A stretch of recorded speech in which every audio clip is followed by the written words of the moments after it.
All right, so this is my sister, Jessica. She was a missionary to Africa and a bunch of other countries last year. And so I wanted to talk to her today about kind of her experience in Africa as a missionary, dealing with like the different religions and things like that. So go for it, Jessica. Hello. So, just going into the different countries that I went to in Africa, we were located in West Africa. So, we went to Cote d'Ivoire, which is also known as the Ivory Coast. We went to Ghana, and then we went to Togo. So, in Cote d'Ivoire, when we were there, what we did was we partnered alongside people that are already there, people that are from Cote d'Ivoire, or our hosts were from Togo, just a couple of countries down.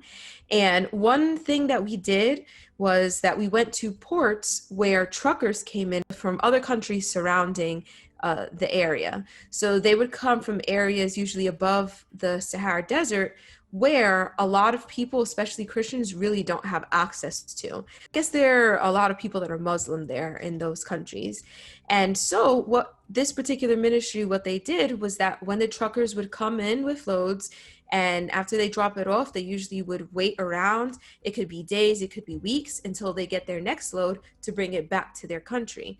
So in the meantime, is that they would go ahead and they would evangelize to the Muslims. And so a lot of these people were Muslim because that's just what it is in the area.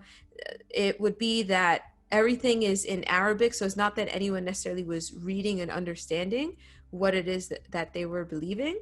But that's something that a lot of people just decided to believe, become Muslims, and follow Islam. And so then what we were doing is we were specifically going and talking to these truckers so they could eh, learn about Jesus.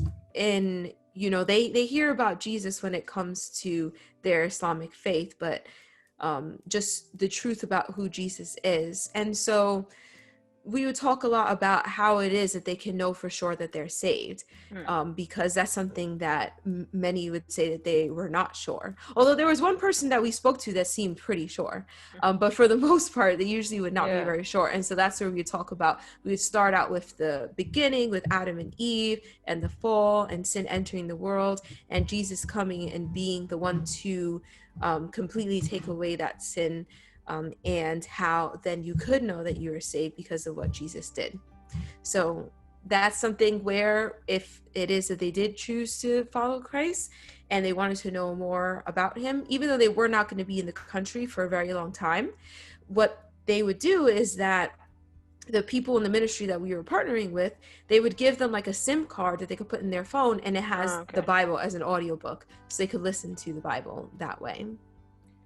What were some of the things that you did as a missionary in Africa? Well, there's with the truckers that we went out and we evangelized.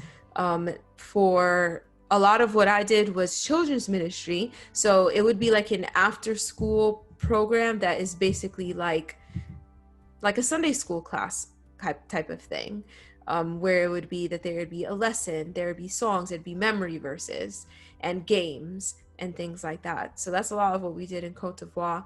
And we also did prayer walks. We would go around and we had like a list of things to pray for, and we would walk around the community and we would pray. In Ghana, what we did was we were teaching at a Christian school. So Ghana, it's different as compared to Cote d'Ivoire, because in Cote d'Ivoire they speak French. In Ghana they speak English, along with a local language as well. But everyone we were able to talk to, even if our accents are a bit different. And there's some words that we use and they use that the others don't use, and vice versa. But there we were basically like substitute teachers, or at least I was, with my 9 to 11 year olds, teaching them math. If the science teacher wanted a break, he's like, you could teach this. I'm like, okay. And just whatever random thing, reading them a book, having them go run laps outside, whatever it is.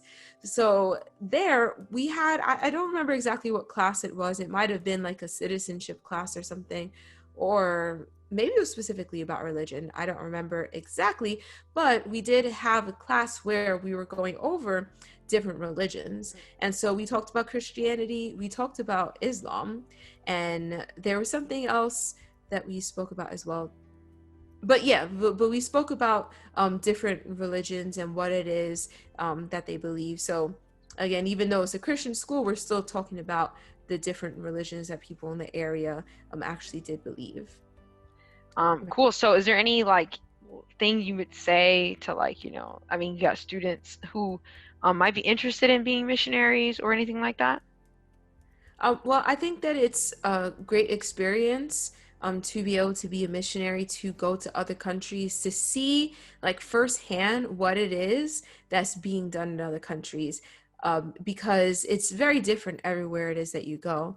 And a lot of times, having that type of firsthand knowledge really can help you to know how it is that you can support what's happening around the world.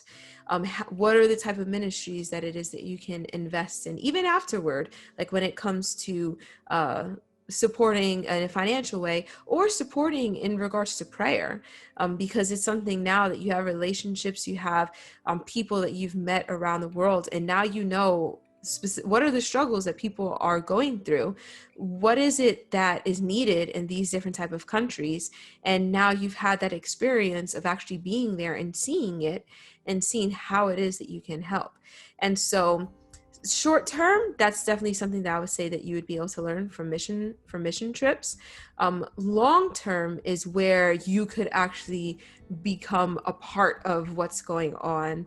And if you're staying at, if like in one specific country for like a year, then there would be much more that you would be able to do if you're actually there, because you're able to actually continue to build relationships with people, and you can tell people the gospel, but then you can also be an example in your life as it is that you're living there. So there's different things that you can get and that you can give from mission trips, just depending on the length of time that you're actually involved.